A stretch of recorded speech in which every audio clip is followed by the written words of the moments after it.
jacked up review show. It's a jacked up review show. Jacked up review show.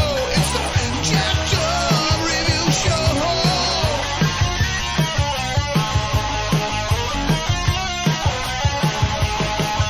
Join us as we cover many an insane movie and numerous cult TV phenomenons. Are you ready to get jacked up? Are you with us? Then listen on.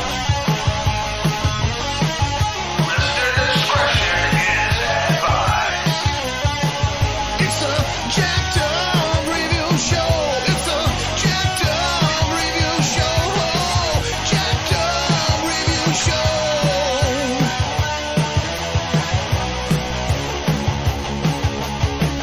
It's a jacked up review show. It's a jacked up review show. Jacked up review show.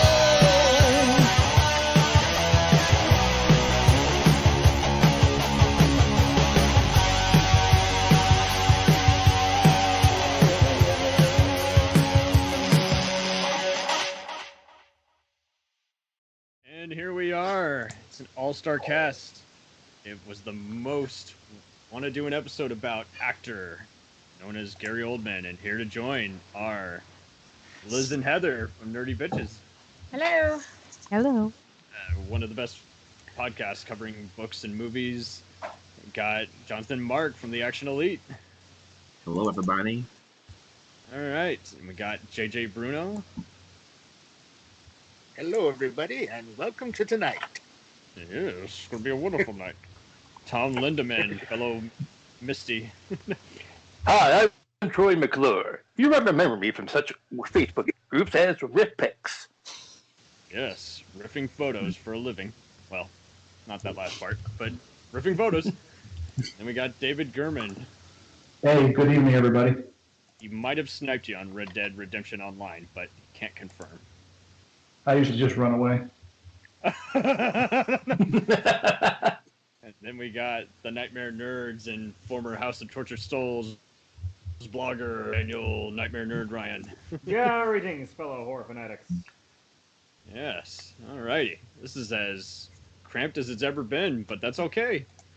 We need all the extra muscles we can to tackle a very bizarre and scene-stealing actor. So It's a party. it's a party. Where's the booze? Foam like mud around here. So what made you say that he's a bizarre actor? Because, like, Just I mean, the characters he plays. Not. he's kind of the straight man in a lot of things, though.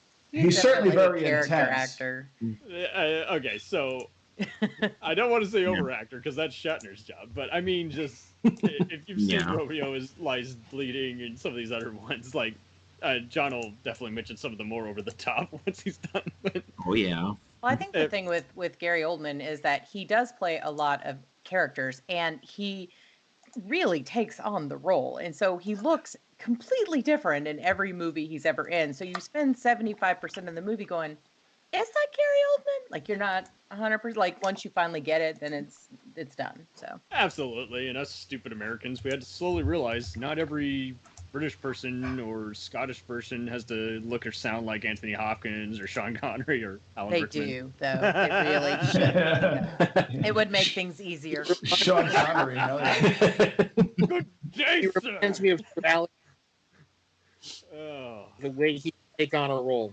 Gary Oldman. Hello. He's like Sir Alec Guinness. right? Yeah. He gets to be Yeah. in a Hannibal movie, and he's not even playing Hannibal. Mhm. Oh man, I know. I did not realize that was him. That's what I'm saying. Like, you get way through the movie and then go, oh, it's Cordell? Dracula. Okay. Cordell? Huh. Cordell! Why was he uncredited in that? I think he wanted to keep it a secret or some stupid bullshit, even though Yeah. I think the trivia said that they restated his credit for the DVD release, so it's like, what's the point? They're gonna... Mhm. It's a... People most often don't do what we movie mongers do and, you know, look at the entire IMDb listing, so... I mean, Well, then they're not trying hard enough. right? They're the same people who take their kids to R-rated movies and wonder why they have to walk out after 20 minutes. It's like, oh my god, there wasn't a single commercial that didn't say inappropriate. I thought Deadpool would be Exactly. for kids. Right. There totally wasn't anything inappropriate in the trailer. I mean, No, yeah, it's like, oh, I thought Hostel was a good Cartoon. family movie. I thought Haunting for the Witch Hunters was a family movie. Right. Vin Diesel yells family in every Fast and Furious movie. It must be a family movie. I thought Caligula was going to be a buddy, but I was wrong. Right. Those bastards, they lied to me. So I'm going to, since they are the featured guests, I love you guys all equally, but gotta let Liz and Heather mention the first two roles. That's a little more. It's fine. I'm used to being ignored. Oh, stop. We love you, dude. Who said that? Who didn't say that is a better question. Thanking it. So this is in no chronological order because we don't want to be too subjective. So I'm going to let Liz and Heather just, Liz will pick one, Heather will pick one. Just pick a role. I'll let Heather go first because she's the bigger fan, I think, of the two of us. I'm a huge Gary Oldman fan, but since my favorite movie of all time is one of his movies, I'm going to have to go immediately with The Dark Knight. Oh, okay. Yes. Okay. That's Commissioner Good choice. Gordon, yeah. Yeah, And I mean, we met him the movie before, but we really got to know Gordon in this in Dark Knight. that's so true because, I mean, he's, last time was kind of just a featured cameo along with Rutger Hauer in the first one, and then here, he's having to flat out be the by-the-book cop. He shouldn't even be allowing this vigilante to beat, this psychopath senseless in areas. Yeah. Well, and he does a big his character arc in that he has a big pivot at the end of that, and it's really it's beautiful. I mean, it's just the greatest movie of all time. It's the GOAT. Mm-hmm. Yeah, it's definitely around the time where he starts doing voiceovers and other supporting roles, and I think it is interesting how, out of all the intensity, that you're seeing from all, free leads, Eckhart, Bell, Ledger, and then all the other supporting actors, and he's very restrained, surprisingly, but also he leaves the shouts for when they really matter, near the end, everybody, manhunt, manhunt. It's like, shit, he's rolling out the dice.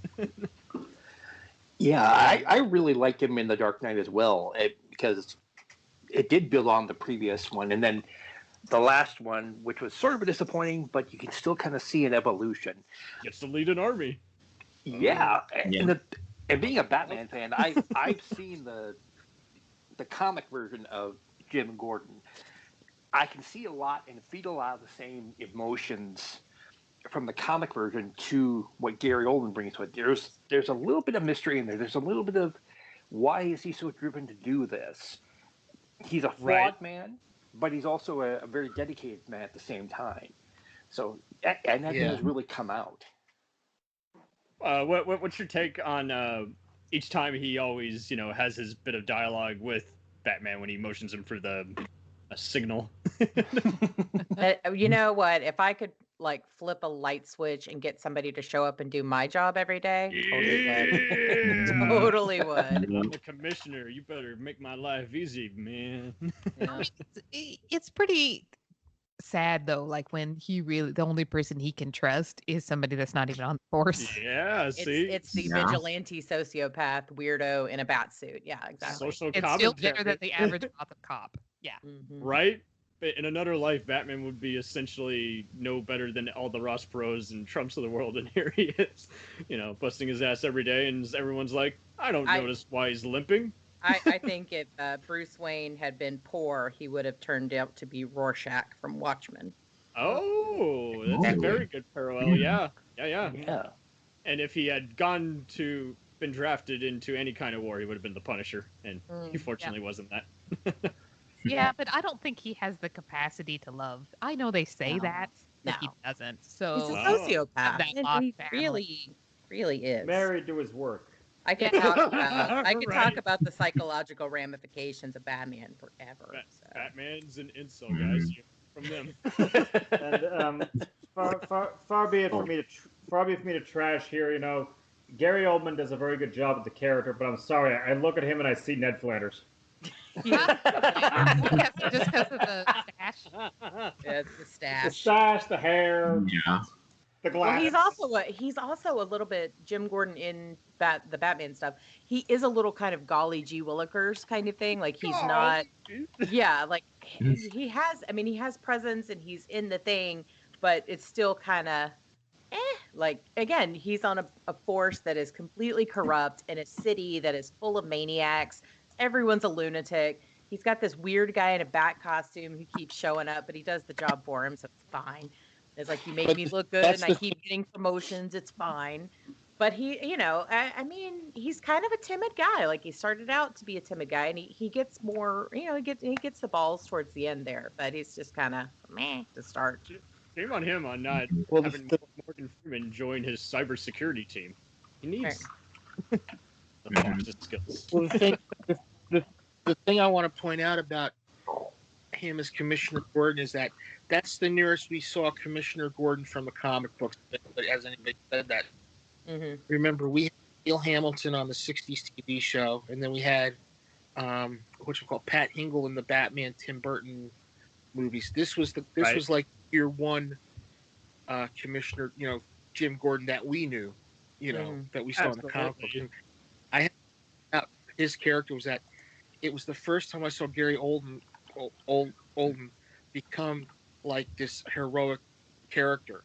He's not glory. He's in it because he wants it to be, he wants his town to be good the way it used to be. And the part I love is when in Batman Begins, he gives the coat to Bruce Wayne. Yeah. And he's just an ordinary cop on the beat. And that shows you what he is. He's a person that will give. That character gives. And, you see it as he goes along throughout the trilogy. So that was the good thing about him playing the character. Yeah, they show him doing that same thing in the third Dark Knight movie when Joseph Gordon-Levitt's character, who turns out to, be Robin at the end kind of thing, he did the same thing for him when he was a kid. So it's like, okay, that's the kind of guy he is. He's a good guy.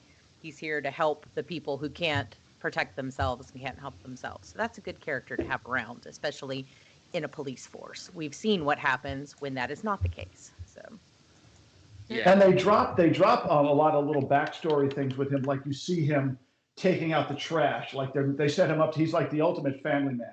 Yeah. He obviously he has his family in this what looks to be some sort of a crummy apartment. So he's not on the take because he's not living in a nice place. He's living in sort of a rundown apartment. He's taking the trash out. He's sort of the ultimate. He is the Ned Flanders comparison holds up a little bit. He's kind of I don't know, naive. He's a little Pollyannish. He like you could see him being a cop in a small town like in Andy Griffith, but he's not. He's in not Gotham, right? So he rises to the occasion. But I think you get the impression he'd almost rather not. Like he just wants things to be perfect, but he takes them as they are and tries to make them better. That's a good point because he's never trying to do the minimum. You're always seeing him literally like doing basically the detective's work for him. He's the guy leading the manhunts and breaking down. He runs a lot. He just breaks into a run because you got to get shit done, and that's not everybody does that. If you remember, what was the detective in the Tim Burton first Batman who went to check out what was going on at the chemical place? That guy eating a sandwich in a trench coat. Eckhart. Yeah, it's like that. That's just a totally different kind of cop that you've got. The fat, lazy, on the job, on the take kind of guy versus the guy who's actually getting out there and doing things and hitting the street, even though he's the commissioner and he doesn't really need to. Right. I don't think in any other universe a commissioner is going to leave. The only door they're breaking down is the door to their office that's been locked by the. The commissioner doesn't even work in the police department. They work at City Hall. They're not even in the same building. So. Right. I've seen Brooklyn Nine-Nine. They're not there. So, just out of curiosity, we talked about other characters playing this, or other actors playing this same character. Do you guys see Ben McKenzie from Gotham? I love that. Into Gary Oldman? Because I don't. I see that a complete disconnect of characters. Yeah, it's a good show in its own right. From what I've seen, but yeah, it's a totally different characterization, and I'm okay with that because I mean, why I think you're better off just doing your own take instead of. Well, and it's comic books, right? You know, they're Right. they just reboot everything and How have dare different stories. comics reboot themselves? I don't mind it. Yeah. I know. I'm just joking. Because everyone, how dare you be different? I mean, Yeah. it's just not human nature. I mean, it's a comic book. Don't talk about reboots in comics because Marvel and DC have been doing it for the past 10 years, and they've just been rebooting and rebooting and rebooting. They've been and I'm doing like, it I for don't the even past recognize. 50 years. That's what they do. Yeah. I mean, you can't have Superman do all the things and live happily ever after. He's never going to age, so something's got to change. He's got to do something. Hashtag Yeah. crisis. He's Well- got to outgrow his pants or do some grocery shopping. Something. Do something. Yeah, well, I mean, even if it's not a reboot, it's like just kind of just a different version, right? You know, you've got like the different Spider-Mans, you've got dark Batman or whatever it's called, and you know, I have different volumes of completely different Batmans. What about maybe they're all just like James Bond? They're the same. They're different people under a different similar name. Yeah, Well, it could also be very easily a multiverse kind of situation. I so- like Oh. the multiverse. I mean, Mhm. yeah, Multiverses are always great to have. Hence Spider-Man's current success rate. Just it's a multiverse. multiverse. There's also another option: Batman the Time Lord. Mhm. Yeah. Oh, there you go. Doctor Who Wayne. There is a time traveling guy in Batman, like mythos. There, I don't remember what his name is, but I've heard him come up from time to time. So you never know. And Bruce Wayne actually did go through time in a recent story arc after he supposedly died. Wow. Thanks, Wayne. This was like a watch guy, or I don't know. He's like literally a clock man or something. I don't know. Hey, who was the King? one that Something. Hamill played on the Arrowverse? I forgot his name. Oh, I don't think so. He was time traveler. I just Chrono. think that's- I that's thought just- they all time traveled. No, Clock King. Clock King is who I was thinking. Yeah. Clock. Yeah. Anyway. Clock. Anyway. No, that's great. Alright, so All right. movie number 2. Yeah. Number 2. I did not intend this, but yeah, roll number 2 for Mr. Oldman. So my favorite role, I'll just jump in here, is again I'm nerdy, so I have to keep the nerd. Oh my God! I know. Did you know? Nerdier than us. Amazing. Oh. Well, we focus on it pretty hardcore. So my favorite character for him is going to be Sirius Black from the Harry Potter movies, and I would say that my favorite movie of the Harry Potter movies with him in it is actually Order of the Phoenix. While I love Prisoner of Azkaban, he is very skinny and weirdly skeezy in it. But by this movie, he has come into his own. He's doing his thing. He's very healthy, and there's a lot of fatherly love devoted towards Harry, which is just very special. And I just love him in this. So. Did you want to become a wizard after seeing his portrayal? No. Okay, I'm just checking. I would say this character though is like peak hotness for Gary Oldman. For some reason, as an older man, he Yeah. looks the hottest in that movie. Because he doesn't look like a psycho, like half of his other roles. Just looks Right. like Age would find one. looks like a human in this one. So Yeah, yeah, he's still way too old for us, but like you kind of dig it. yeah. You know what? I'm okay with it. You can see him hanging out with the hippies at Woodstock, maybe something like that. He's got that kind of hairdo going. Yeah. I mean, yeah, he's They called him the Wiz. Who knows? He's a wizard, man. He can do things for real. No, very cool. And he turns into a dog, so what's not to like? I mean, That's awesome. Doggone. How about there's that? a lot of people I would like to just be in dog form most of the time. Well, I mean, and if you don't like them, if they're not doing what they're supposed to do, Okay. you can up for adoption. Someone else's problem. That's right. Just open the door. Born free. Yeah. And it's not illegal. It's fine. It's fine. It's ugly. I don't know when we had Their that. greatest concerns are who's going to feed me, who's going to walk me. I won't get to know that kind of happiness for at least another 30 years. I've got 3 of them sitting on the bed behind me. They're all just waiting. Hell, those are my greatest concerns too. Oh dear, you guys. God. We'll figure you out after the show. I'm still trying to figure my weird self out. No, good picks, Liz and Heather. And now we got JJ. I'm gonna let you take it away with role number 3. What is Okay. the essential? I'm gonna say Francis Ford Coppola's Dracula. Ooh. Ooh, I yeah. knew that was coming Good up. pick. It had to be on here somewhere. Because Yep. The movie might divide. that it. that role was, I think, a role that I loved watching because I'm a big fan of, vampire and Dracula movies. I couldn't stand Twilight though. I'm sorry, but with that role, the first part when he's in the castle with That Keanu hairdo, Reeves, who man. should not have been, he has that creepiness of Max Schreck from Nosferatu. Feminine influence. He not only that, the backstory is he went off to fight in the Crusades. His wife thought he was dead. She killed herself. He came back. He renounces God and becomes a vampire. But when he comes to the castle, I mean, if anybody saw the 31 version of Dracula, he comes in like a cape, down the stairs, I am Dracula. I bid you welcome.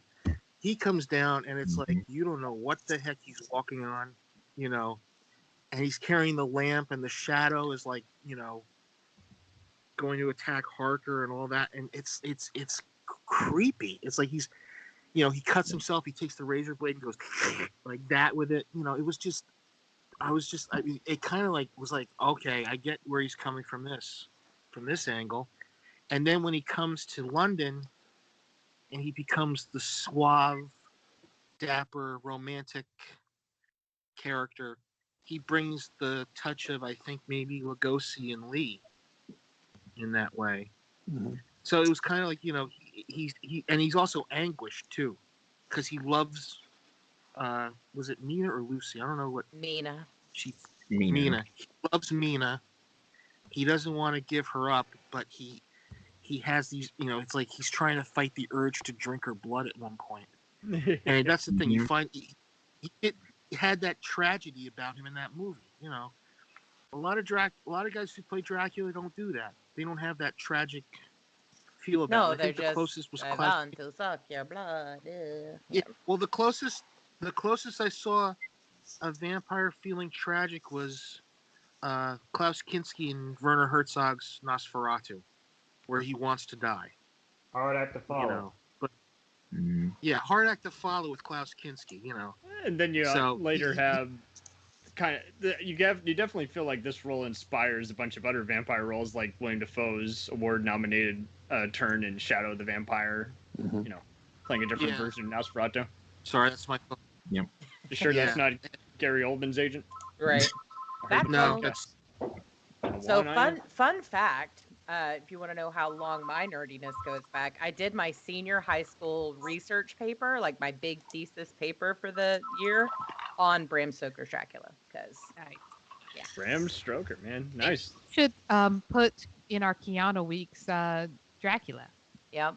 There's a couple of things I would like to add to that, but we need more weeks. So yeah. Well, no, that's which very I'm good. fine with. I'm good with adding more. And as this is definitely the role that, whether you love the movie, hate the movie, in between, I think everyone agreed that was a good pick. He was just the right kind of oddball to bring to Dracula, because he was there as an actor, let alone figuring out how a character walks and evolves over time. So, very, very good pick.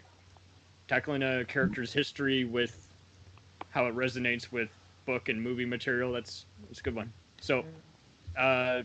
And I think the opening part where he renounces God is some of the best acting, the most intense acting you'll see. Yep. It's just it's painful to watch. You get his anguish, his complete rage. It's just an incredible scene. And that red armor he wears. Yeah, it's almost like musculature. Yeah, which is like just amazing, For sure. All right, I'm gonna let Tom pick role number 4. All right. To keep it with a literary theme, the one that I really enjoyed, Gary Oldman in, was Rosencrantz and Guildenstern Are Dead. Woo! Whoa. Comedy Wow. roll. Okay. Tom Stoppard. First of all, I'm an English. I was an English major in college, so I read a little bit of Shakespeare here and there. But what really brought it out was just him and Tim Roth playing off each other, playing off their circumstances, and just they look like they were having the time of their lives. They had to. The material was there. The characterization was there. Roger Ebert totally missed the point of.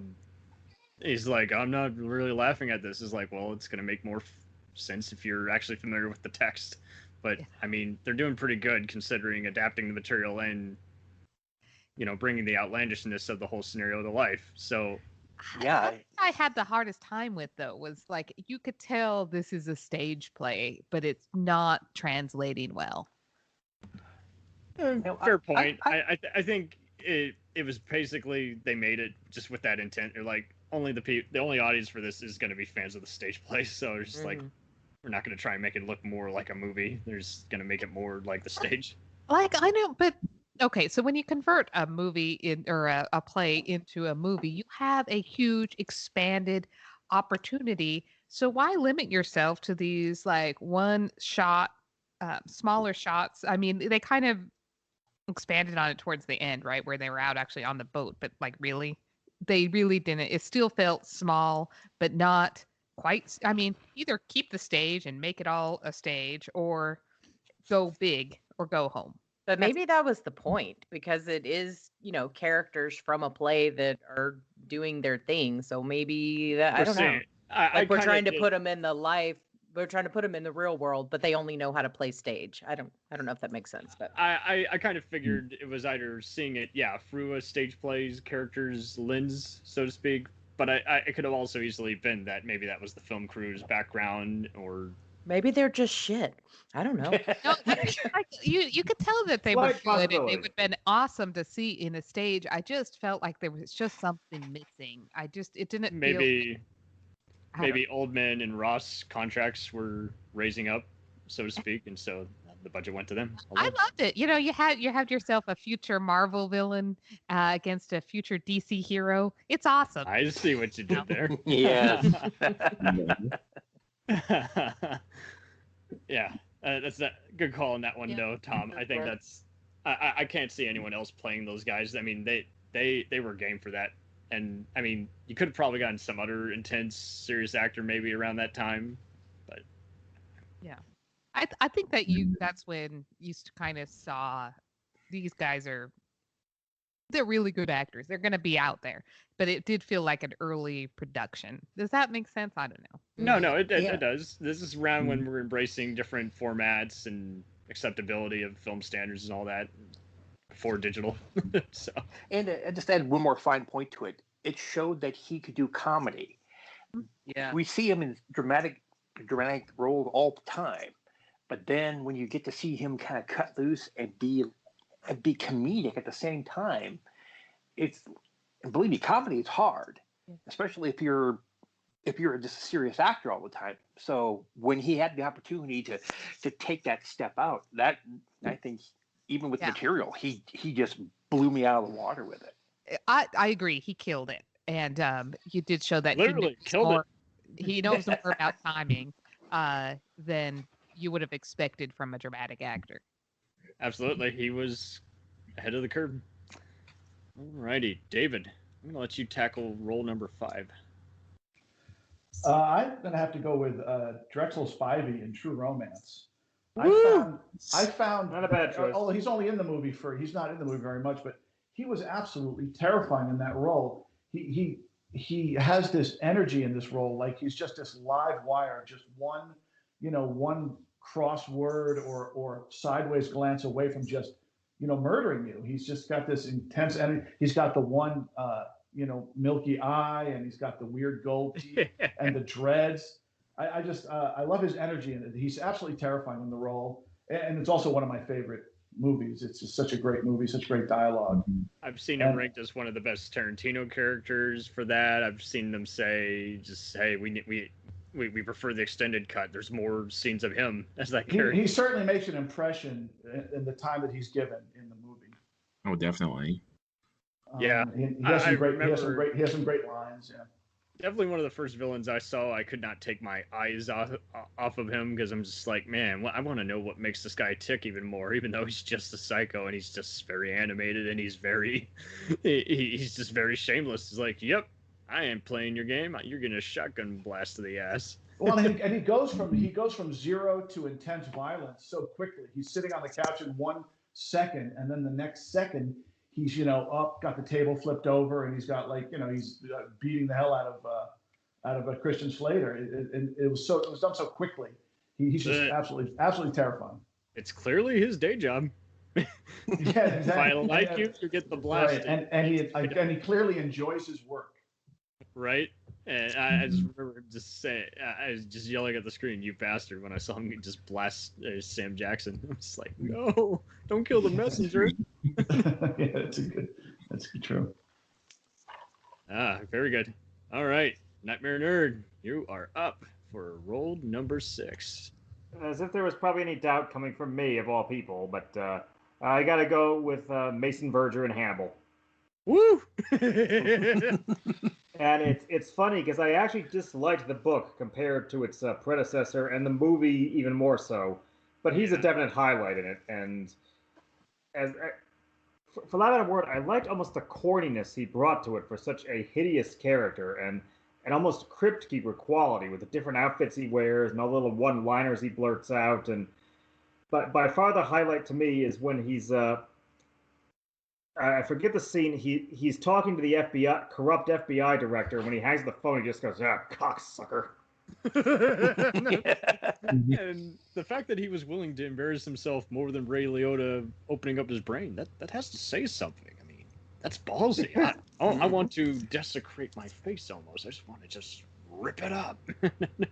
But I will admit, the one very chilling line he's got is when Starling is interviewing him, and she has to reach to put a microphone in his pillow, but he looks at her and he says, it's funny. You can look at my face, but you shied away when I said the name of God.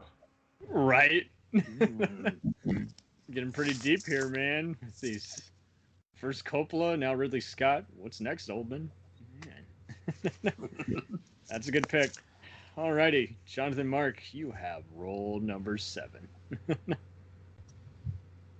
Wow. Had some fierce competition here. I did choose one of the other from the same year, but for me, I gotta go with the Fifth Element. That's one that actually introduced me to him when I was a kid, and I think that was one of the more unique villains that he played. Zorg? Yeah, Fifth Element, that is definitely a perfect choice, because, I mean, it's definitely one of the most seen movies of his, and for good reason. I love that movie so hard. It's absolutely. I mean, so good. Second time working with I him, adored it. It's a very divisive film. You find people who either love it or hate it, and there's no in between. Yeah. Yeah, I would watch it, but didn't really get it when I was a kid. But I rectified that. I kept watching it, and it grows on you. You have to and don't watch it on TV. They cut out a lot of key points and dialogue that's very true. Because it's risque or over the top, and it's like, okay, well, then you don't have a movie. It's just, this is part of this movie, and they cut out so much stuff talking about even why he even wants to go after the alien, and it's like, God, editors, man.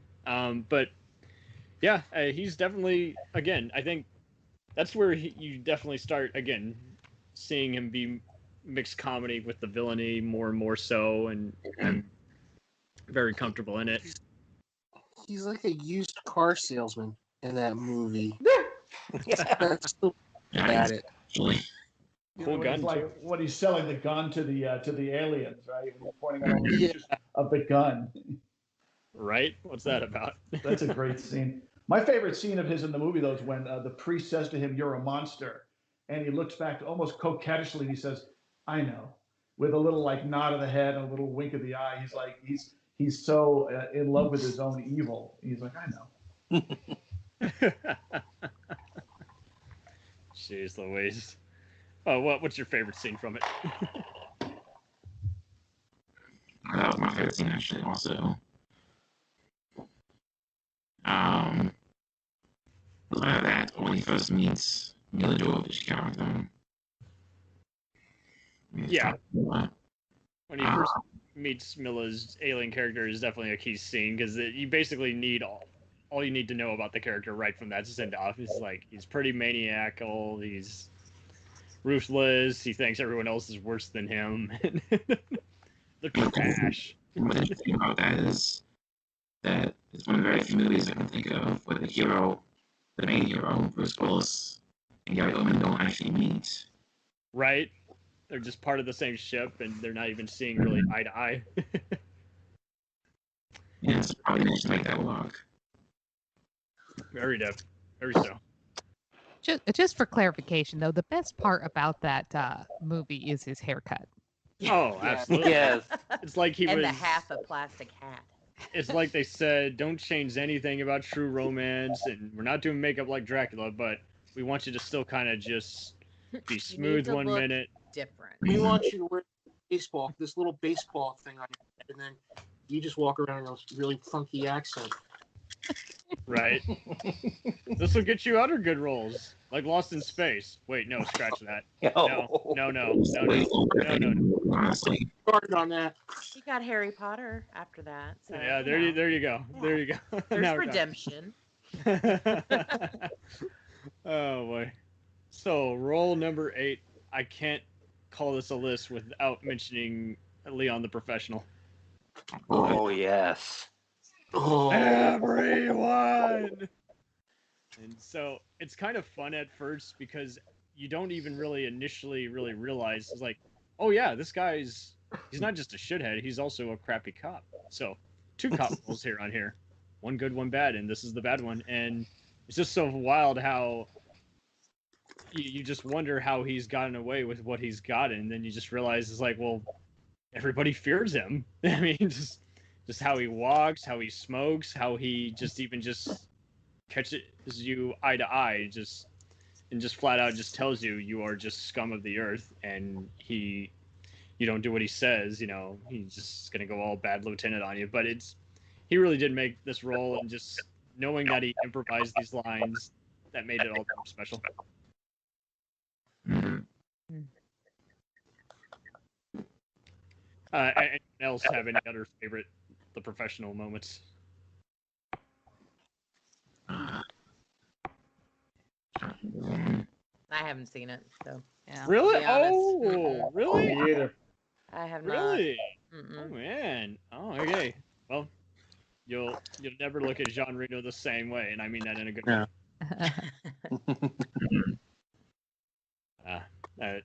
I can't go to anyone nowadays without them calling him by his, just nicknaming him Leon. Definitely a good Luc Besson film, and hell, Steve and Izzy might be asked to cover it, so I'm sure.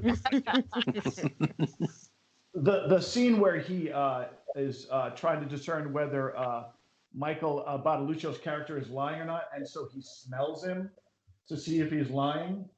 I thought that was right. a great little, because you're not sure, is he bullshitting or can he really? And at the end of the day, does it even matter? Because he's obviously so fucking crazy that it doesn't matter whether he can actually smell the lie or not. He's going to act on it. What he thinks either way. I love that. I just love the way he smells up one side of him and down the other. It's a great scene. Yeah, and the movie's very interesting because even though it doesn't directly say what city it's in, much like The Dark Knight, you can kind of imply Gotham is basically a fictional version of Chicago. This is basically a different version of New York, because that's where they filmed it. And it's just so wild just seeing when Leon just comes into the police station, just takes out all his other cops, and they get their asses handed to him. And it's just, they basically are goons for him, and he literally always just, I just love how he just always just prances around, whether he's coming out of the restroom, whether he's just seeing all the other people, and he thinks he's always even in control of the situation, even when he's not, but that's okay. good luck arguing with him. You can't tell him no. He won't accept no. So I'm gonna let I'm gonna split the last two roles. Liz and Heather will chime in on role number 9, and John and JJ can figure out role number 10. I'll defer to Heather. I think the next role of mine that's a favorite is more of an honorable mention than getting like an actual place on a top 10 list. Can't count his friend's cameo. I know, that's the one I want because it's awesome. But I think Right, again, we'll it's a little more honorable mention. So yeah. Okay, we need to talk about this one because I think that it is lost a little bit in. I don't know. I just feel like it's very underrated, and that's Dawn of the Planet of the Apes. Yeah. Yes. That's story. Good choice. Mm-hmm. Just seeing him cry and lose it. Well, again, he's basically a tyrant, but he's a tyrant also with a heart. So that makes it even more wild. He's using all these slurs to call these animals that are apes. And the fact that he also just thinks, you couldn't ask for a better place. I'm not doing anything awful. He's basically a Mad Max type villain minus the cards and barely wearing any clothing. He is actually, in charge of the city and treating it almost like a concentration camp to some extent, kind of. Yeah, I mean, you can tell that he's coming at it from a protective place, right? And it's almost because he doesn't have the knowledge of the outside that it makes it more protective. I mean, I just love the character in it, and he had a great arc in it. So, well, it's like those weirdo survivalists, like out in the mountains somewhere, that Right. just like this is all we know, and we just live here, blah, kind of thing, and Swamp yeah, and then people to go ice past cream that. truckers unite. Yeah. Together. I love swamp people. Don't even mess with me on swamp people. I was describing his militia. Hey, monkey, do you want a gun? I That's just a love great it when idea. that the apes out-acted almost all of the actors there. Art imitates life. Yeah. Art imitates life. Jesus Christ. Yeah, and yeah, that's something. I mean, even Woody Harrelson struggles with it in Part 3. Is like, I am just talking to CGI Andy Serkis, right? Pretty much. And the thing that really got me about his role in Dawn of the Planet of the Apes is the fact that when you listen to him, you can say he has a point. Yeah. That makes for a great villain. It doesn't have to be the mustachioed, twirling mustache person you roll up on you and shoot you dead. It's that little bit of he's making sense. And you feel sympathy for both the humans and the apes in this. So you don't want to see them come to blows, but when they do, it's like you feel it really viscerally. Well, I think we're seeing that a lot more in, this century, if you will, than we have in entertainment in the past, where villains have always been very one-dimensional. They have like a little bit of a backstory, but they're all just basically Dr. Claw, like, I'll get you next time. But we see a lot more, like we're seeing in Maleficent, we see it with Killmonger in Black Panther, all of these things where we have a much more layered backstory to these villains, and you do feel for them, and you're like, well, yeah, I mean, you're an ass, but I get it. So. But you're a likable ass. Yeah. You're a likable ass, not just any ass. Right. All right, someone, you got some serious AC going there.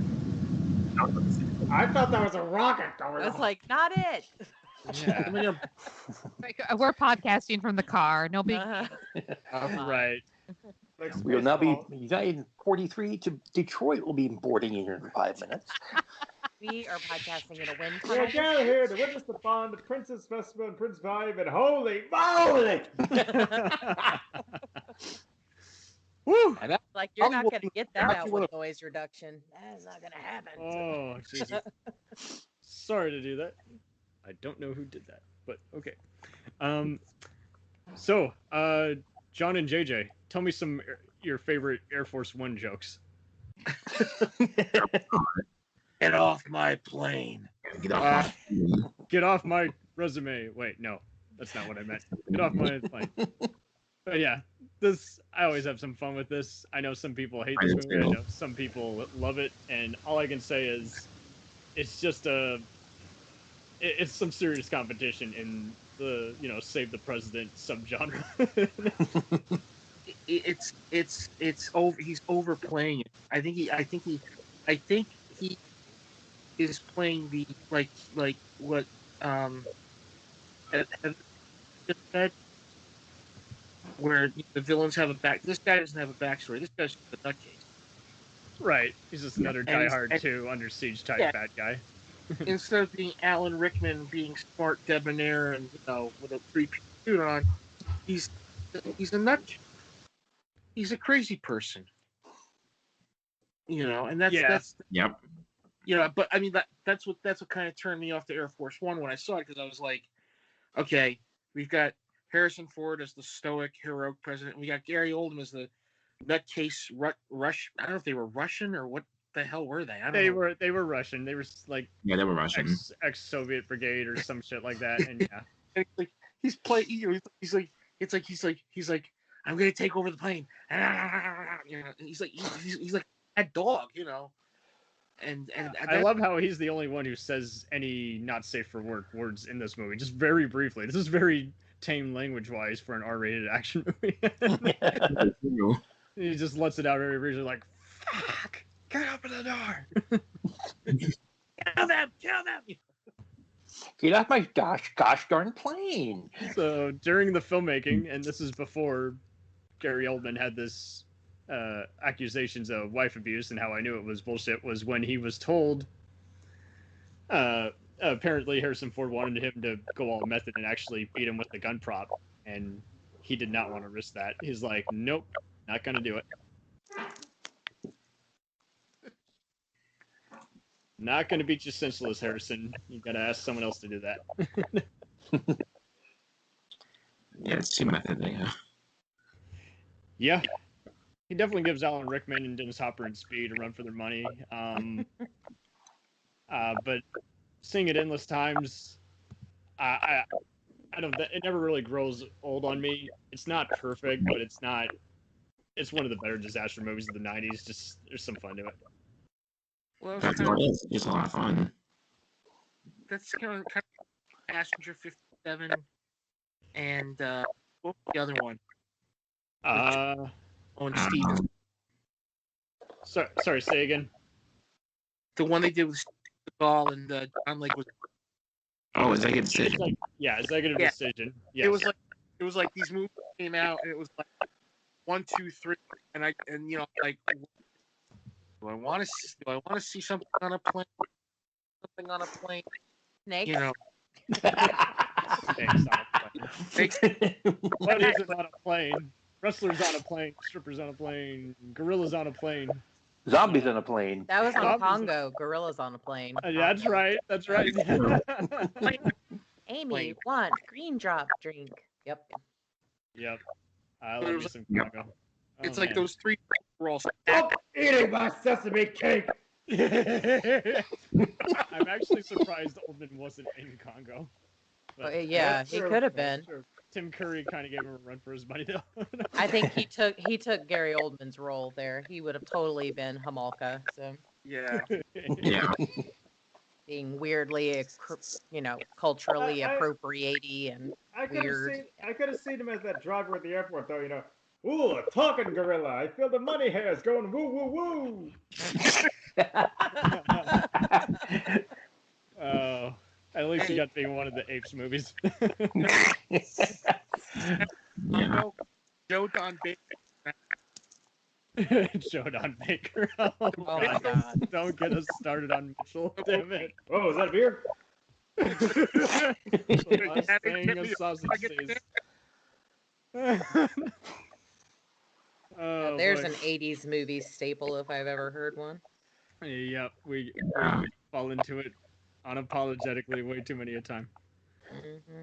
Oh man. So honorable mentions. Friends was up. Sid and Nancy is definitely a must see. Yeah, I can't find it anywhere. Really? Yeah. So I thought it was on Prime, but I could be wrong.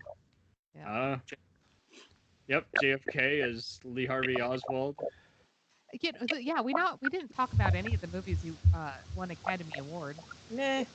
They're like, Tinker Tailor, screw it. Long Tower, screw it.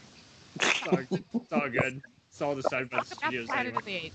of the Apes. Also, for an honorable mention, I want to throw in the Book of Eli. Oh yeah. Yeah, I wanted to mention that. Yeah. That, I didn't see that I one. mean, for all the times he's played a villain, that was, I think, the one I've seen where he was the most absolutely psychotic. He was driven. He was obsessed with what the guy had. So He was really good in it. I didn't really feel like there was much depth to him, even with the plot twist at the end. But he really did own the movie, along with he Denzel. did. Yeah, but I can't recommend that movie enough. I keep telling people about it, and they either they haven't seen it or they said, "Oh, it sucks." But it's like, no, it's one of those movies you may only be able to see it once, but his role in it is just so deliciously good. Yeah, I think his character in that, there's a lot of parallels with Dreyfus from Dawn of the Planet of the Apes. He's obviously the villain, but he's doing what he thinks is the right thing to do, even though he's obviously psychotic. He's not causing pain just to cause pain. He thinks he's going to drag these people, He's back to acting like civilization. He's acting like a total marshal of this whole town. Yeah, He thinks he's the only one who can do it. so he's to me he's almost like the flip side of the coin from his role in Dawn of the Planet of the Apes. Just one decision, because I believe it's I think it was one of the Dark Knight movies where they said all it takes for a good man to come bad is one lousy day. And I think that's where. How about the joke where Yeah. So that to me that was that's the difference between the two. They're similar characters, but where they diverge is, like I said, the flip side of the coin. Yeah, I think Dreyfus Dreyfus from Dawn of the Planet of the Apes is more sympathetic because you see what he's lost. He's lost his two sons and his wife. You see where his pain is coming from. Where Carnegie is he's just a religious zealot without the religion. Yeah. He wants the Bible, but not because he believes in it, just because he knows he can use it to control everyone else. They're both marshals who act as tyrants. One of them wants what the other can't have just cause, and the other just wants to keep people alive while using very heavy-handed decisions and not asking for a second opinion. But Carnegie's end, at the end of the Book of Eli, is so delicious when his wife, what that actress's name? Jennifer Beals. Jennifer Beals, she's blind, and she says to him, "I can smell your leg." So his leg is infected.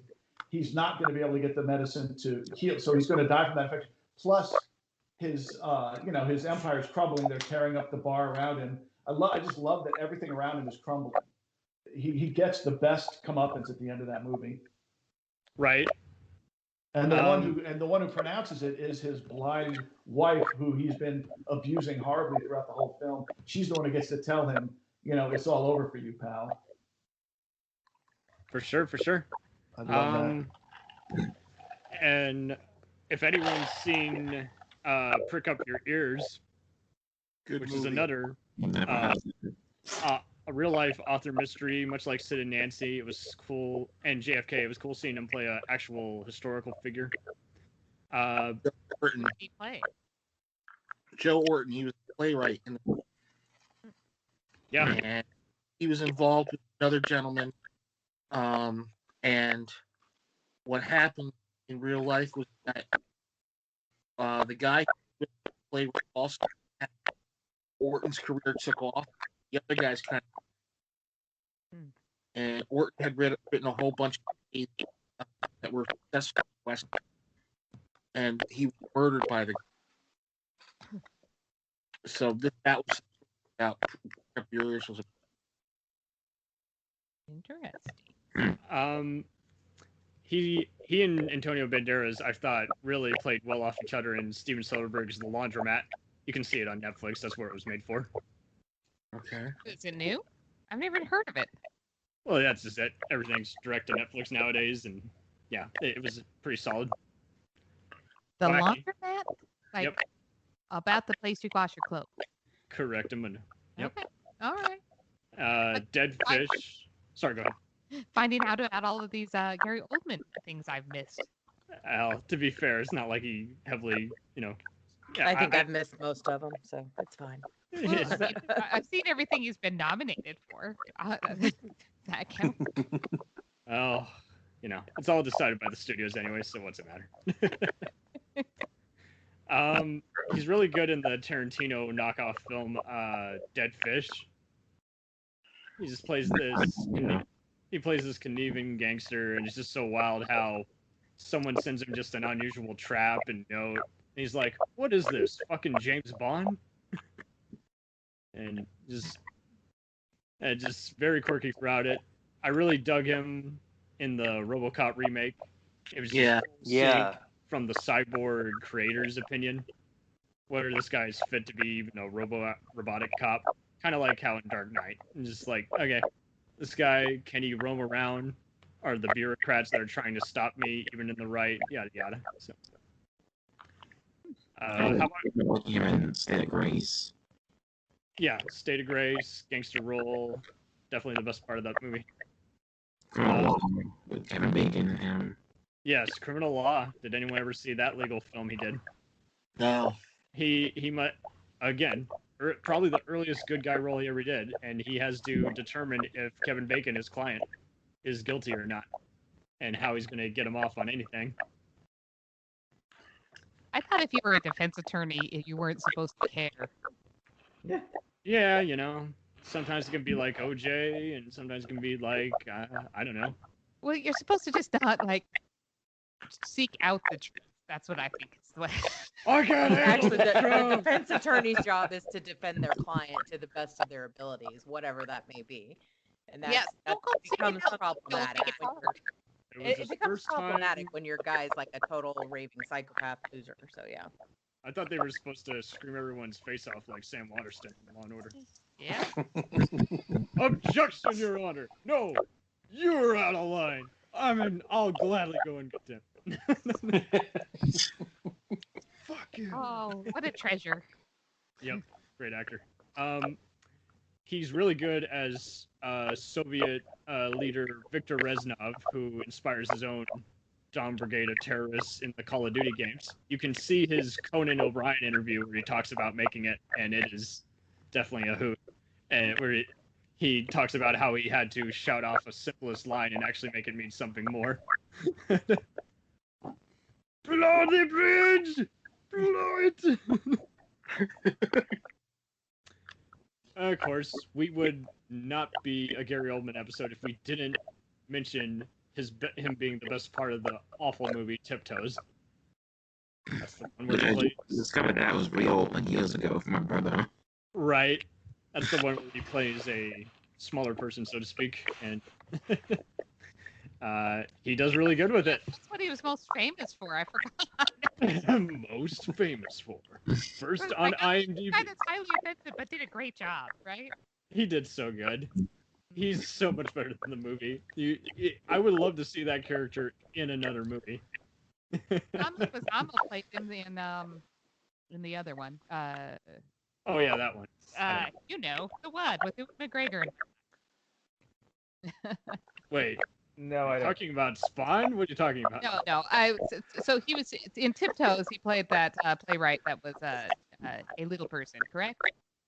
Yes. Yes. And so that same character, because he's a real person, was in that. I forgot the name of it, but it's the musical. Zoot Suit? No. I don't know. Ewan McGregor, Nicole Kidman. It was. Moulin Rouge. Moulin Rouge. Oh, yeah. I can't pronounce plays the same shit. character. Anyway. Correct. Yeah. Yes. Speaking the Dutch. Speaking le French. Yeah. No. Those Leguizamo we are actually going to be covering later this year. So. Now you got a comparison. You can watch the same different actors play the same character in the same offensive way. I mean, I just even haven't seen both. As much as I love Leguizamo and think he's the slightly better actor, I gotta give it to Oldman. He was the only one in this movie. Wait, you think Leguizamo's a better actor than Gary Oldman? Oh yeah, and I'll fight you on it. No. If you've seen him in bad movies, yeah, he's probably the best part of bad movies. But I mean, Oldman, when he's in a bad movie, he really does stand out. It's just, I think they're both diverse actors. I think Leguizamo just has done so much good comedy, and if you've seen some of his stand-up shows, but yes, Oldman is the best part about Tiptoes because he actually looks like he's trying to actually justify anything about this crapfest movie. He is the only one who looks in place, and that's saying a lot because he's often hinted as the out of place character because of the character's prejudice against smaller people. It's like, no, you guys suck. You didn't do your research. He did his research, and he did pretty good in this awful movie. John, tell us your funniest story about watching him in Hitman's Bodyguard. Oh my god. It's like he's doing a homage to Air Force One, and at the same time, he is doing everything you can to just make you remember, yeah, I'm a war criminal, and I'm about to get off on it because you can't prove nothing. I love when he says that, especially. Except Sam Jackson. He knows everything. Allegedly. I am told. I love his death in that movie, though. Oh, great death. Great fucking death. You're waiting for it. And I am told he's good as Winston Churchill in The Darkest Hour. He's amazing. I haven't seen it. Yeah, absolutely phenomenal it's like 3 hours long. You don't need to see it. Phenomenal performance. Hey, I love 3-hour movies if they're good. They talk about all of the good things Winston Churchill did, but they don't talk about denying food to the people that he was supposed to take care of and things like that. They didn't talk about any of that in there. But they sugar-coated it. Damn you, movie. Well, no, they were talking about a different thing. But when background stuff, it's a little bothersome. Yeah, you're glamorizing a shitty person who did a good job fighting a war. The other side of Dunkirk, though. If you've seen Dunkirk, this is, what's unfortunately. Going on. Yeah, unfortunately. Unfortunately. 3 hours will never get back. Anyway, go ahead. Sorry. Yeah, so you love his portrayal. You thought he deserved the award, the accolades. Mm-hmm. All of it. I didn't even realize it was him halfway until Really? Damn. Yeah, I was reading about what he had to go through to transform for that role. It was just incredible. How long he was in the makeup chair and what he had to go through to become Winston Churchill. It was pretty amazing. How many hours was it? Was it 5 hours with the gin and Wishmaster, or was it more than that? Well, I don't know. It was, according to what I'm reading here, it was 200 hours total in the makeup chair. So and apparently he smoked so many cigars he got nicotine poisoning. Wow! Which will kill you. I wonder if that's what the studio did in their bid to get the award. Like, our actor almost got nicotine poisoning, so almost died for your entertainment. So give him the award. Give him the award, or plus he's British. We'll knock out both your legs. Ah! We still have mobsters in LA. Yeah, you gotta give it to him. You gotta give it to him. Anyway, so I'm told he's good in that, and I'm glad to have it actually confirmed by someone on the show. I'm told he's really good in the Ving Rhames revenge movie Sin. I'm told he's really good in Immortal Beloved, and I'm told. Yeah. Okay, please tell us a little bit about that. I think it does paint a little bit of fantasy about Beethoven, but when you watch the ending, you're in tears. For sure. The ending is him doing Beethoven's, I think, Ninth Symphony, Ode to Joy. Joy. Yeah. That's good. And, it's just, he kind of looked like Beethoven. He did look like Beethoven, You ever see a picture of Beethoven, you pick Gary Oldman there, it's friggin' Beethoven, Beethoven looks like Ned Flanders.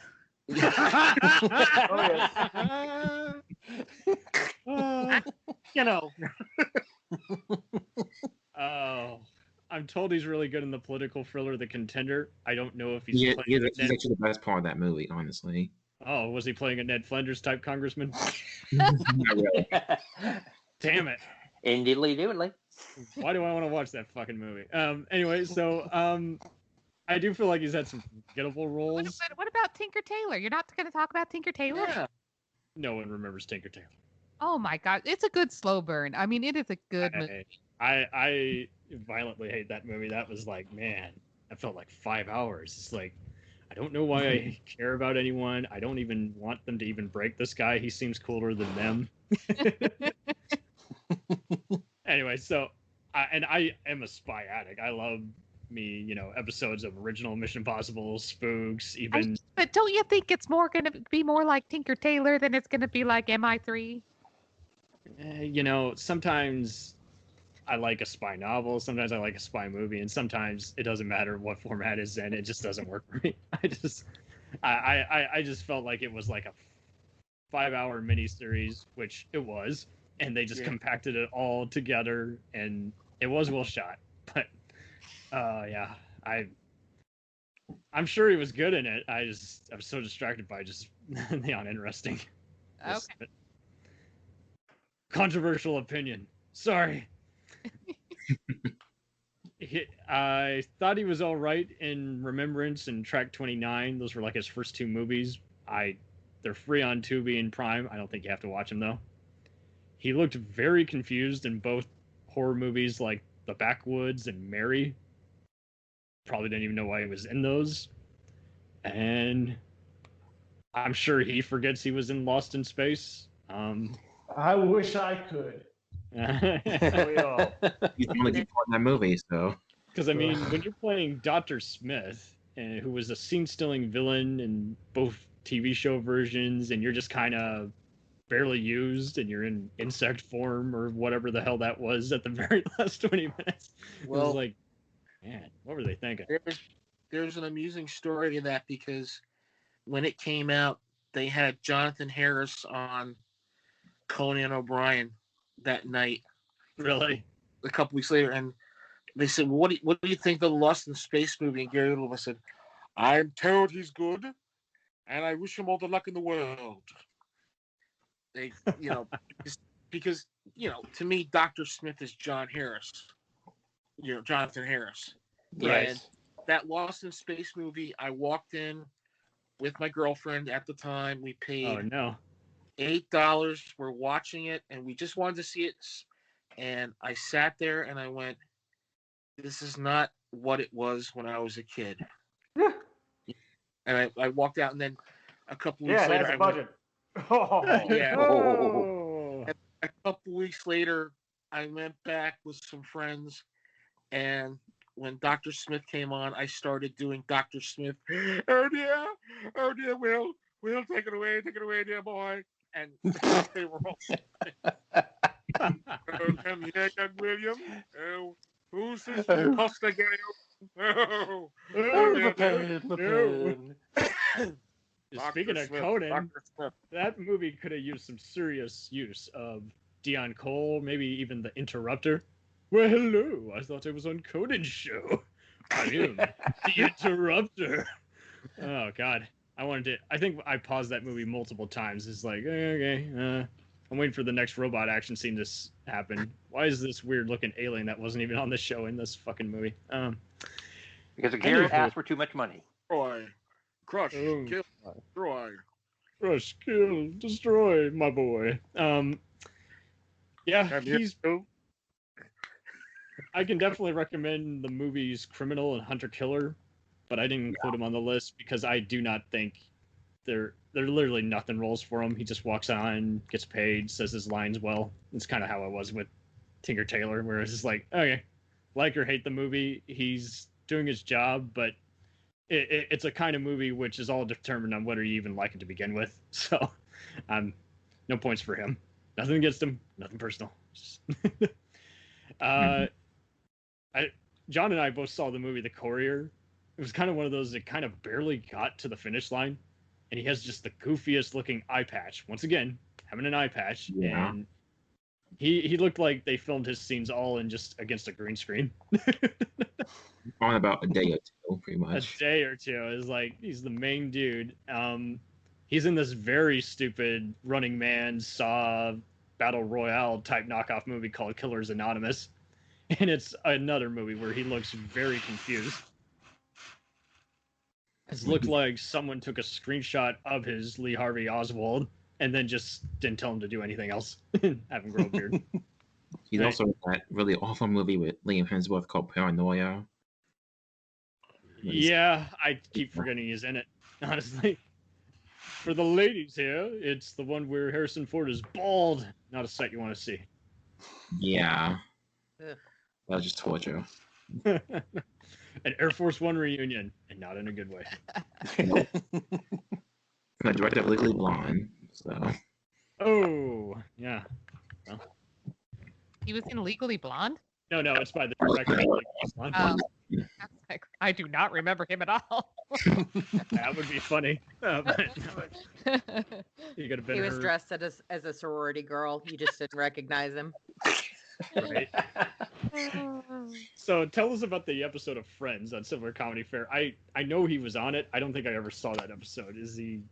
Yeah, there's an episode, Joey in the show is an actor, or he's a struggling actor of some sort, and he's doing a movie, and he's like a soldier, and Gary Oldman is playing opposite him in this movie.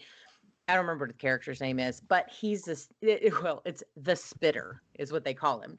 Because when he is delivering his lines, like not all the time, but when he's delivering his lines in the movie, he's spitting all over everybody, like over enunciating and spit flying everywhere. I think Joey finally confronts him. He's like, no, that's how you do it. You put the passion into it, and it plays on the screen, and it's amazing. And you're like, okay. So he convinces Joey to do it as well. And I think this is where Monica and Chandler were getting married, and he's like going to do their wedding, and he's spitting all over everybody. Both of them are spitting back and forth at each other, and it's awesome. It's like so pre-COVID times, because now I watch it, I'm like, oh god, I would imagine Joey knows everything about acting, given how, I mean, he was originally supposed to be Pacino's ass double. So yeah, anyone remember that episode? Clearly he learned all of the ropes. Yep. As you do. In the ass. You know what? That's a fun resume right there. Al Pacino's ass. Got my IMDb. It'd be instantly. I'm gonna put that on my LinkedIn and just see if it draws any professional interest. But it will be Al Pacino's ass, because that'll be hilarious. She got a great ass. Yeah! Oh, imagine if he had been in Heat. That would have been such a different movie. Oh my god. You would not get away from me! Oakley dokley. I would pay to watch that. I really would. Oh god. Kind of hilarious. Recasting movies is always fun. They should totally do a deep fake of Oldman in Heat, and then just have them actually sync it up, just utter lines from movies like Air Force One and Dracula. Right. I've been crusading after this man. Oh god, this has always been lovely. So, Liz and Heather, where the hell can we find Nerdy Bitches on all the podcast formats? You can find us on all the podcast formats at Nerdy Bitches Podcast. You can find us on Twitter at Nerdy Bitches Pod. You can find us on Facebook and Instagram at Nerdy Bitches. And we have a website as well, nerdybitches.com. We are all over the place.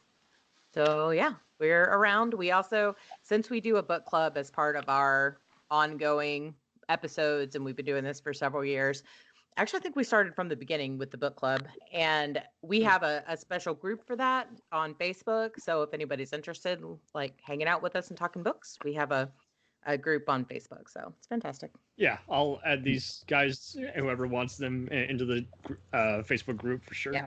Yep. Cool. That's where you find us, and we just sit around and talk about nerdy stuff and sometimes lady stuff, and we find that we actually have probably more male listeners than female, which we didn't expect going in. And I think they enjoy the kind of peek behind the curtain. So Yep. Right. And make sure to tune in April for Keanu Weeks, where we Yeah. Whoa. yeah, that is gonna be I believe week 1. So Yeah, it's gonna be Give me awesome. what I need. Alrighty. I do think we may need more than 4 weeks for Keanu. yeah. Well, when John Wick 5 comes out, then we'll do like 2, If 3, it ever 4, comes 5. out. Yeah. I was gonna say if it ever comes out. 1,000 through 5,000. Oh, yeah. Definitely check out their recent takedown of the Lord of the Rings franchise, guys. It's been a lot of fun how they simplify it more than even any of the best Cliff Note books have ever done. We did an entire month called Hobbit Month back in September. We do theme months for our birthdays in April and September, and we did the book club of The Hobbit proper. And my friend Sarah was on the show with us. She used to be an English teacher, and she brought on her high school English teacher who actually teaches an entire course on like sci-fi and fantasy, and like his whole course is surrounded by The Hobbit.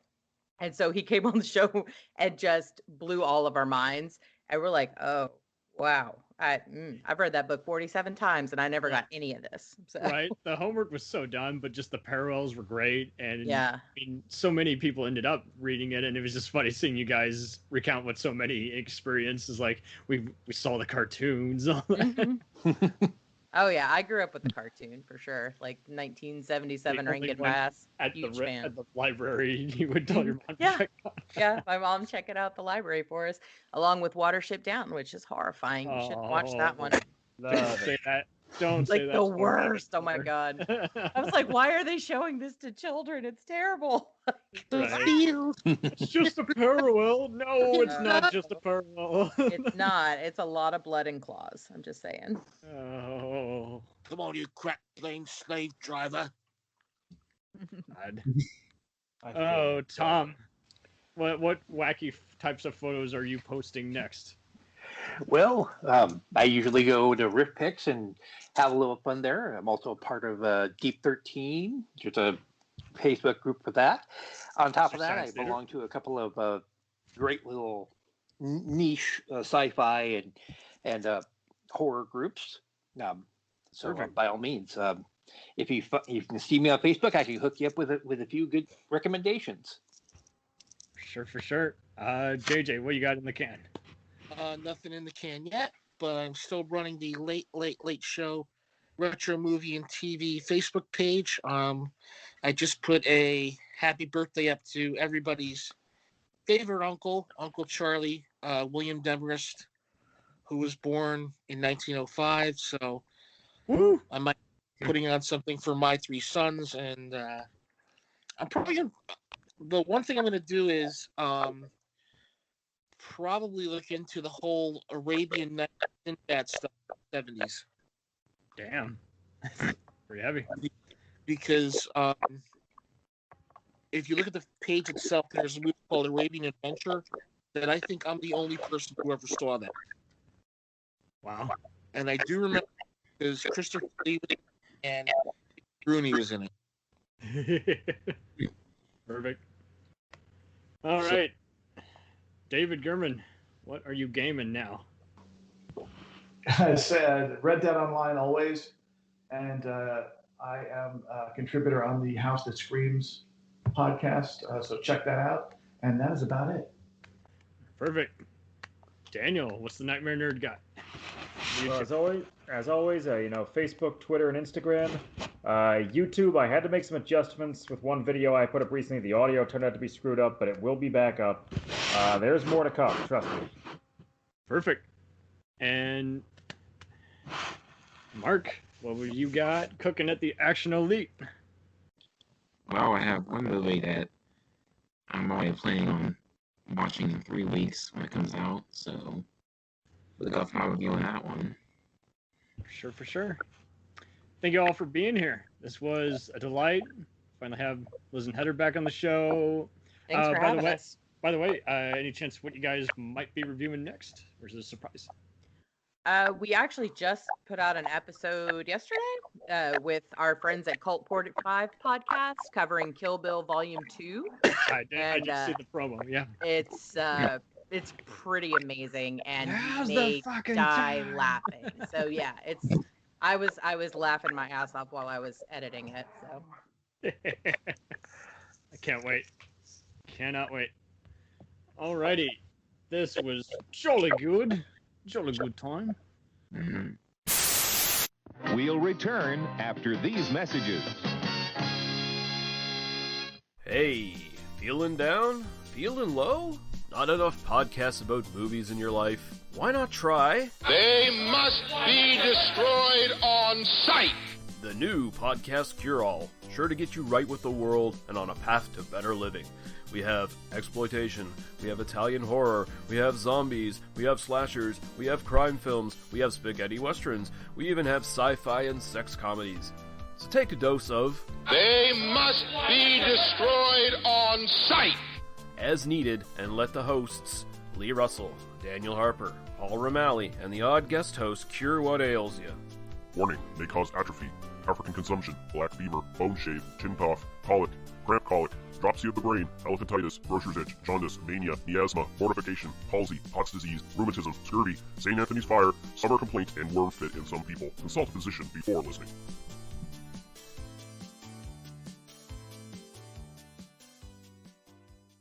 Hey, I heard you like movies. I heard you like to hustle. I heard you like podcasts. Well, guess what? There's a podcast for you out there called The Home Video Hustle. Damn right. Every Friday we talk about whatever movie PJ picks out the bag. What does that mean? Every Wednesday on our YouTube page, I put a bunch of movies in a bag, and PJ picks one out at random. And then we just watch it. We talk about it for maybe like an hour, hour and a half, 2 hours, whatever we feel like doing, wherever the conversation leads us. But do we actually talk about the movie?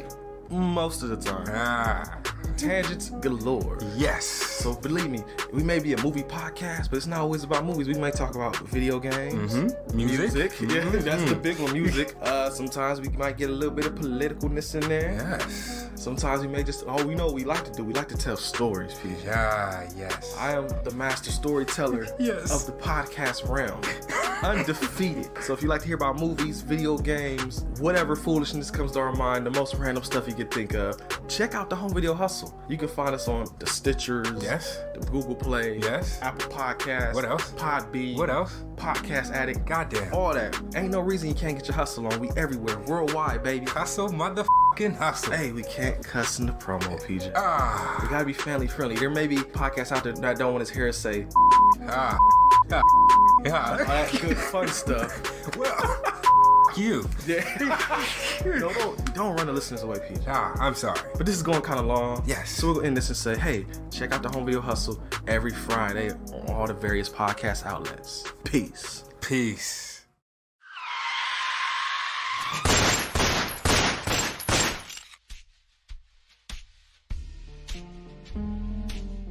As far back as I can remember, I always wanted to be a gangster. And while Witch didn't make it to the top of the world, he did make the Gangs of Hollywood podcast. So join the gang and enjoy a movie review podcast about movie gangs, gangsters, mobsters, and the mayhem they cause. You can find GOH Podcast on Facebook, Twitter, and Instagram at GOH Pod at www.gohpod.com, as well as your favorite podcast listening app. And remember, say hello to your little friend for me.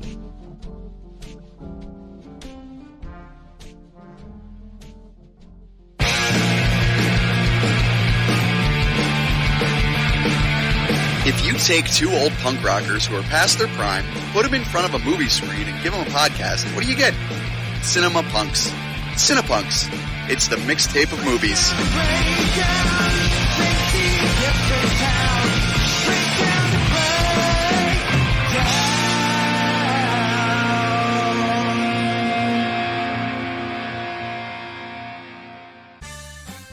Did you ever see a film at such a young age it left you traumatized with cinematic wounds? Necrophilia. It's a dead issue, man. Don't push it. Cinema Psyops is a weekly podcast documenting an ongoing experiment on the mind of an unwilling test subject. No one should have to watch this movie. Oh, no one should have to watch this? No one should have to watch this movie. Surprisingly, it's not a topic that a lot of people really want to tackle. I'm shocked, prudes. I know, really. Right? It's the next sexual frontier that no one wants to explore. I am, in the most sincerest of senses, disappointed in it. It takes a powerful goddess like Connie, jam her arm down the monster's throat and kill it. Oh, I'm still tripping out over that. Even as a kid, I was like, I gotta find a girl like that. Every week, I get a new look of disappointment that I never thought I could get out of her. Unimaginable. At 12 years old, you should not be watching this movie. Obviously. At 13, you should not be. 14, you shouldn't be. I'm not entirely sure even 17-year-olds should be watching this. Just because you're offended by something doesn't mean that you have the right to demand that it doesn't exist. Watching this film again, I had all of this like little nerd glee with everything that kept little popping history up. doll popping up absolutely. at you. So I totally loved this film. Hey, I know why you couldn't see that. It's because your brain's warped from watching this shit at 12 years old. Yeah, this is a rough movie. I told you ahead of time when we were getting ready to do it that it was How going to be a did you rough watch one. this shit at 12? Because physical wounds heal, cinematic ones don't. Listen to Cinema Psyops.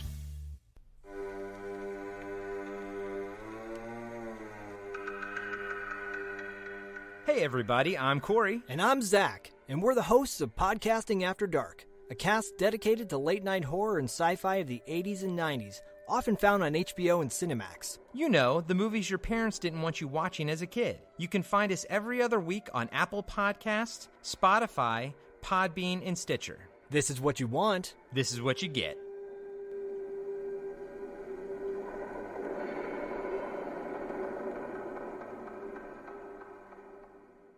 It's time, let's check our cue, baby. Pair it with a couple brews, baby. We love good movies. We love the bad ones too. So we watch them all and pass their lessons on to you. Oh yeah.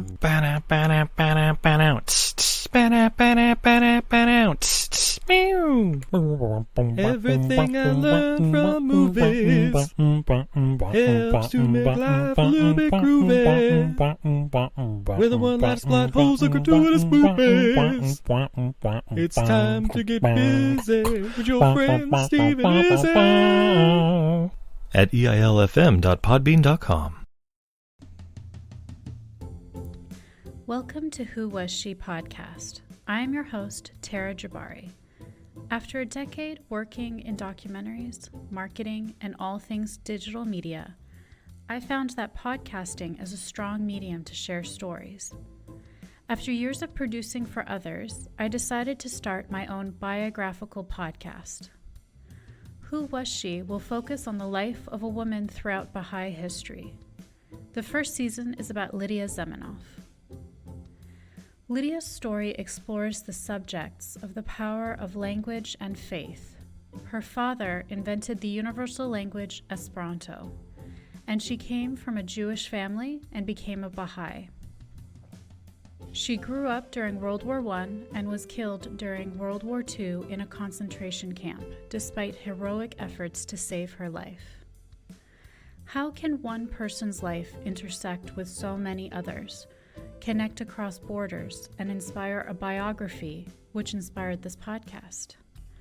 Over the next few weeks, I will share her story with you and the lives that were most affected by her and those who affected her life as well. They include her father, Ludwig Zamenhof, her spiritual mother, American journalist Martha Root, and the Baha'i German soldier Fritz Mako, who worked for the resistance undercover while having to serve the Nazi Party. I want to thank the author Wendy Heller and George Ronald Publishing for their blessing to let me use Heller's biography, Lydia, The Life of Lydia Zamenhof, Daughter of Esperanto, as a main and instrumental resource for this podcast. So please subscribe and learn about this amazing woman who traveled through 3 continents in an effort to bring unity through the power of language. You can also find more information on our Instagram, Facebook, and Pinterest at Who Was She podcast. Music was composed and performed by Sam Red. I am your host, Tara Jabari. Join us next time as we begin our journey about Lydia Zamenhof.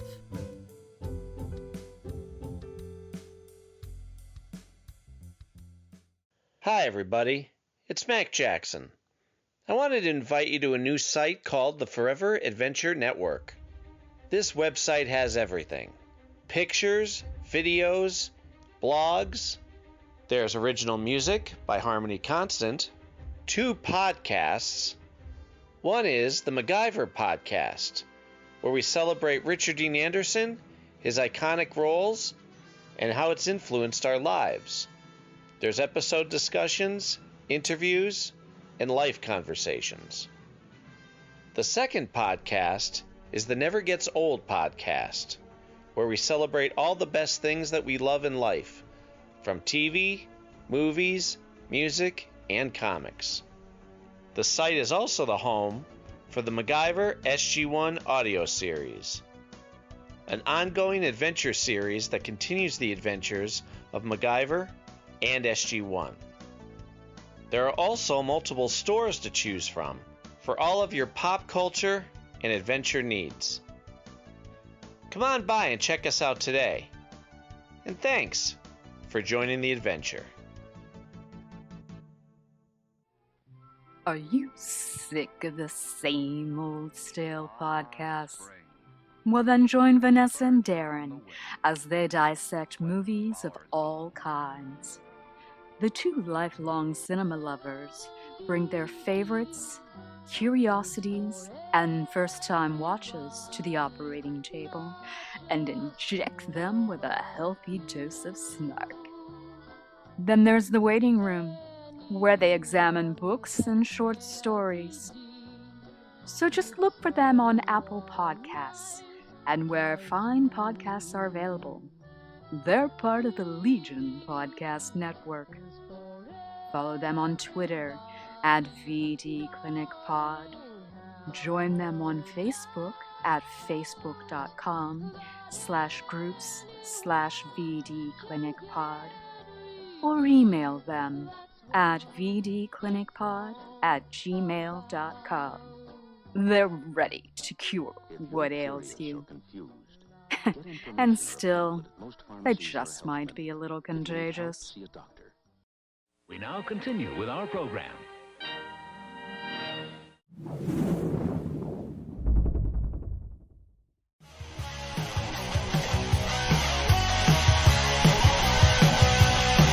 Follow us on the web on Facebook, Twitter, and Instagram.